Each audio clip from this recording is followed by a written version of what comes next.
Donc bonjour à tous, donc aujourd'hui on va parler d'un nouveau film et aujourd'hui je vous propose de parler des Chevaliers du Zodiaque, la légende du sanctuaire. Les Chevaliers du Zodiaque est un film d'animation japonais en images de synthèse de Keiichi Sato sorti le 21 juin 2014 au Japon. Le film est un reboot de la série Saint Seiya et il reprend l'arc le plus connu de la série qui est celui du sanctuaire avec l'affrontement des Chevaliers d'Or et l'affrontement du Grand Pop. Donc l'histoire est classique, en fait elle reprend celle de la série originale.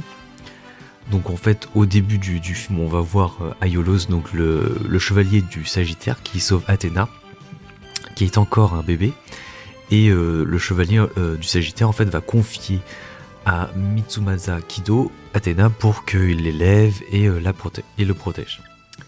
Et donc bien des années plus tard, Saori, donc Athéna, apprend qu'elle est l'incarnation d'Athéna et pour découvrir qui elle est, pour reprendre son vrai rôle de déesse, doit aller au sanctuaire, récupérer sa place et entre guillemets son pouvoir.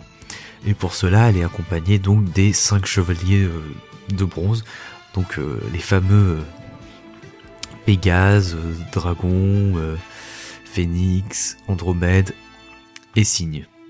Voilà, donc je pense que au niveau du résumé, ça reste très très similaire à ce que l'on connaît, enfin pour ceux qui connaissent Saint Seiya. Et tout d'abord, en fait, je pense que je peux pas être totalement objectif sur ce film.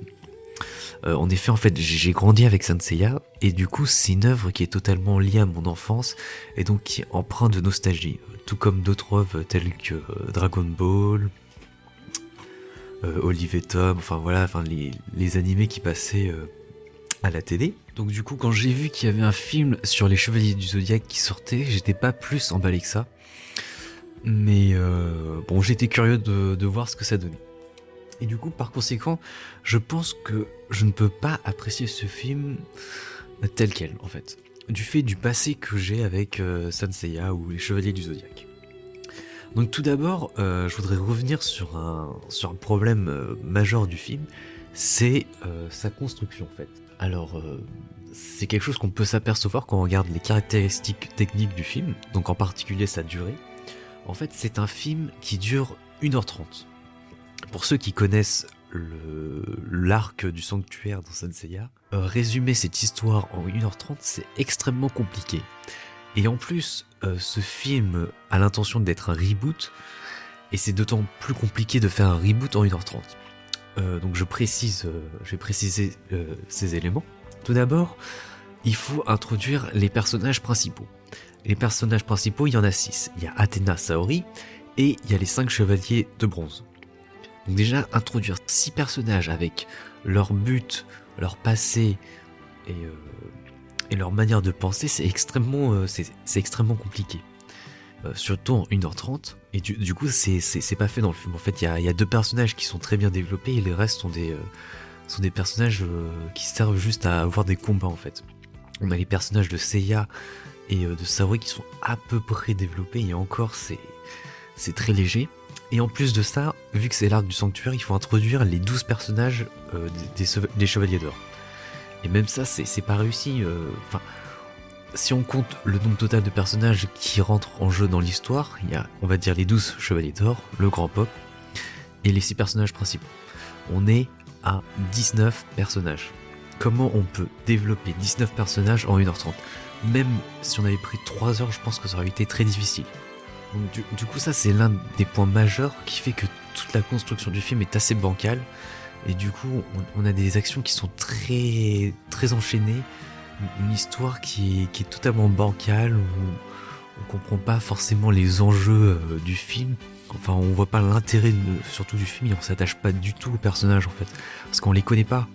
Alors on va me dire, mais oui, mais c'est fait pour les fans, donc du coup, c'est pas la peine de remettre une couche. Les gens connaissent bien Saint Seiya. Alors d'un côté, je dirais que c'est un argument valable, mais dans ce cas-là, si ce film est destiné aux fans ou aux personnes connaissant déjà les Chevaliers du Zodiaque, c'est pas la peine de faire un reboot. En général, un reboot, c'est pour attirer un nouveau public. Du coup, un nouveau public va être totalement perdu, je pense, dans ce film. Et les personnes connaissant déjà l'histoire, c'est extrêmement compliqué en 1h30 de faire un film capable de, de bien résumer tout l'arc du sanctuaire en 1h30. C'est extrêmement compliqué et la preuve en est que c'est pas réussi. Ils ont essayé de faire quelque chose mais ça marche pas. Ensuite, le deuxième point, c'est les armures. Les armures, au final, elles sont plutôt bien réussies. On est dans l'esprit des armures de la série. On retrouve des formes familières. Même si là, dans ce film-là, en fait, il y a toute une partie assez mécanique, assez méca qui est rajoutée, tout un aspect transformable, que par exemple l'armure du Chevalier du Verseau, l'armure de Seyar, il y a des éléments modulables et c'est assez intéressant. C'est assez intéressant comme concept. Aussi, il y a ce petit effet à la Tron qui est rajouté avec des bandes réfléchissantes, enfin des bandes brillantes en fait, qui se déclenchent quand ils commencent à déclencher leur cosmos. Ça c'est assez sympa. Et après il y a un autre, et alors il y a un petit bémol pour moi au niveau des armures, c'est les casques des chevaliers. Je trouve que les casques sont pas réussis. Enfin, on n'est pas dans l'esprit Saint Seiya, je trouve. Et les casques en fait me font vraiment penser à des casques de films de Sentai en fait japonais. C'est-à-dire les films de super-héros japonais. Ça me fait exactement penser à ça. Alors je sais pas si c'est une intention réelle, mais moi ça me fait penser à ces séries de Sentai, que ce soit Kamen Rider, du Space Sheriff ou des Rangers. Et je reviendrai sur ce point sur les Sentai. Il y a un autre élément qui m'a vraiment fait penser de manière globale au Sentai, je reviendrai plus tard. Ensuite, le milieu dans lequel évoluent les chevaliers se démarque un peu, parce que dans la série en fait originale, on était plutôt dans un monde contemporain en fait, dans le monde de tous les jours. Et là, il y a une sorte de le sanctuaire en fait, il est pas situé sur Terre, il est situé en fait dans les cieux, ou dans une dimension un peu dans une autre dimension quoi. On a tout on voit tout le sanctuaire, mais dans le ciel. Enfin, il y a un côté assez intéressant. Ça m'a fait penser à un côté un peu cyberpunk en fait, avec la population riche et surpuissante qui vivent dans les hauteurs, et puis en bas les gens entre guillemets normaux ou pauvres qui galèrent sur Terre. Il y a un aspect un peu cyberpunk, ou un aspect un peu Dieu quoi. Enfin, d'un côté c'est le cas, mais il y a un aspect assez futuriste qui est assez intéressant, qui est assez bien mis qui est assez bien mis en valeur, assez bien exploité. Ensuite, l'autre point, c'est les combats. Alors, de souvenirs, moi j'avais des souvenirs en fait de combats assez physiques en fait. Dans la série, on voyait assez des coups de poing, des contacts physiques en fait. Et là, dans ce film-là, en fait, je trouve que les combats sont très aériens. Les personnages volent quasiment, enfin, ils volent quoi.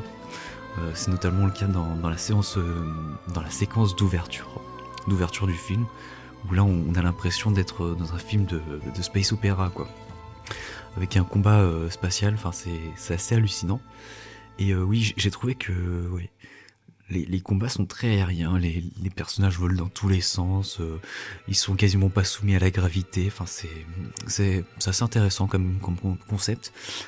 Et il me semble que dans la série originale, on était quand même plus dans un combat un peu qui se rapprochait plus d'un combat un peu d'arts martiaux quoi. Même si les pouvoirs particuliers des personnages sont toujours là. Et d'ailleurs, je reviens sur les relations en fait entre les personnages et leur armure. Je reviens un peu sur le point sur les armures en fait. Je trouve que dans ce film-là en fait, on a adopté l'esprit opposé à l'esprit de la série. C'est pas péjoratif ce que je dis, c'est pas pire que dans la série ou c'est pas mieux, mais c'est un autre point de vue qui est assez intéressant. Je trouve que dans la série originale en fait, la relation qu'avaient les personnages avec leur armure, en fait l'armure était secondaire en fait. L'armure c'était quelque chose qui était décoratif principalement, et puis un peu défensif quand même. Il y avait quand même des pièces d'armure qui étaient exploitées, mais des souvenirs que j'en ai, c'était très peu. Les armures étaient peu exploitées, ou alors c'était vraiment. Il restera quelques personnages qui utilisaient vraiment l'armure. En fait, si là j'ai des noms qui me viennent en tête où oui, il y a quand même une utilisation de certaines armures, mais la majorité, enfin en tout cas, par exemple pour les chevaliers de bronze, je trouvais que les armures étaient secondaires. En fait, ce qui était important, c'était le personnage en soi, les techniques qu'il utilisait, son passé, et en fait, c'était le personnage lui-même qui incarnait son signe. La preuve en est, c'est que sur certains combats, les combattants perdaient totalement leur armure, enfin elle se détruisait, ils se retrouvaient torse nu juste avec un pantalon, et ils continuaient à se battre comme s'ils avaient une armure, ils faisaient les mêmes attaques, ils se combattaient de la même façon. Et du coup, l'armure avait vraiment quelque chose de secondaire. Et là, dans ce film, je trouve que l'armure a pris une place beaucoup plus importante, et l'armure en fait caractérise le personnage. Ce qui était contraire dans la série en fait. Là, c'est vraiment l'armure on a l'impression que c'est l'armure qui apporte les pouvoirs particuliers de chaque personnage. C'est notamment le cas quand je disais qu'il y avait des effets modulables dans les armures. Bah certaines techniques en fait, c'est quasiment l'armure qui génère la technique. Enfin, c'est assez intéressant comme point de vue d'avoir un peu changé ça. Alors c'est pas le cas pour tous les personnages, mais sur certains personnages j'ai retrouvé ça. Bon, c'est intéressant. C'est intéressant, je trouve.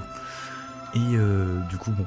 Donc j'ai visionné le film, et jusqu'à la moitié du film, bon, je me suis dit c'est pas si mal, ça. Voilà, enfin, j'ai essayé d'être indulgent parce que bon, je peux pas être objectif. Forcément, j'ai l'image de quelque chose d'extrêmement bien avec la série originale, donc bon, j'ai été tolérant. Et après, le dernier quart du film, alors c'est là que tout part en vrille. Enfin, ça part dans un délire mais totalement enfin pas incompréhensible, mais totalement absurde. Où où on essaye de régler en fait j'ai l'impression ils avaient pas assez de temps pour bien exploiter leur concept, et du coup ils ont enchaîné ça à la va-vite, et ils ont terminé ça comme un blockbuster classique, enfin, où on a le grand méchant qui éclate tout. Enfin bon, je vous laisse découvrir ça, mais c'est assez ridicule, c'est vraiment ridicule. Puis le passage avec le chevalier du concert qui nous fait une sorte de musical, mais c'est n'importe quoi. Mais c'est n'importe quoi, là c'est quoi ça les gars? C'est du Saint Seiya? Oh non, mais s'il vous plaît quoi. D'ailleurs, l'aspect comique dans ce film est vachement prépondérant en fait. Et le souvenir que j'ai dans la série, alors certes il y avait des passages drôles, Seiya c'était quand même la représentation du personnage comique entre guillemets dans la série, mais c'était par petites touches. J'avais l'impression que c'était quand même le sujet de base, il était très sérieux, on rigolait très peu dans un épisode de Saint Seiya. Et là c'est en permanence des blagues. On a l'impression que les personnages même ne peuvent pas rester sérieux plus de 10 minutes quoi. C'est vraiment l'impression que ça m'a donné, c'est vraiment c'est totalement ça pour le coup c'est assez gênant. Pour le coup là, il aurait peut-être mieux fallu rester un peu dans ce ton qu'avait exploité la série quoi. Et donc je reviens sur le point que j'avais abordé tout à l'heure. Oui, vous voyez, c'est très bien construit. C'est très bien construit mon argumentaire. C'est du n'importe quoi. C'est du n'importe quoi. Oui, alors je revenais sur l'aspect Sentai en fait que je disais auparavant. L'aspect Sentai, alors je trouve qu'elle est exploitée à 200% à la fin du film, je vous laisse découvrir, mais c'est aussi exploité dans l'ouverture où on découvre les 5 personnages, les 5 chevaliers de bronze. Je trouve que cette scène là où les 5 personnages se battent sur le pont, c'est digne d'un Sentai quoi. Alors c'est pas péjoratif ce que je dis, mais du coup en fait globalement en fait le film m'a fait penser à un Sentai en fait. Ils ont transformé un peu les Chevaliers du Zodiaque en un Sentai. Et là on s'écarte vraiment totalement de la série originale. Bon, à la limite, pourquoi pas. Mais c'est vraiment hallucinant comme ça ressemble. Par exemple, pour citer un exemple, le personnage du cygne, Yoga, qui arrive sur sa moto, qui saute et qui se transforme, enfin, c'est du pur Sentai. C'est du pur Sentai. Voilà. Alors du coup, bon bah si vous avez l'occasion d'aller voir ce film, bon, allez le voir parce que bon, c'est toujours non, enfin je dirais même pas ça. Honnêtement, je vous dirais de ne pas aller le voir, mais alors si vous avez l'occasion de voir ce film, bah allez-y, mais en tout cas moi ça a été une grosse déception. Il aurait peut-être mieux fallu qu'ils sortent une sorte d'animé comme enfin d'OAV ou d'animé ou enfin d'animé film quoi, plutôt que de sortir un truc comme ça, ou alors vraiment réexploiter un scénario ou faire un scénario original et puis restreindre tout ça quoi. À la limite bon bah tant pis si on voyait pas les 5 chevaliers de bronze, mettre juste Seiya et faire quelque chose un peu à la Lost Canva, peut-être ça aurait été peut-être intéressant, mais bon, enfin là franchement non, c'est pas réussi.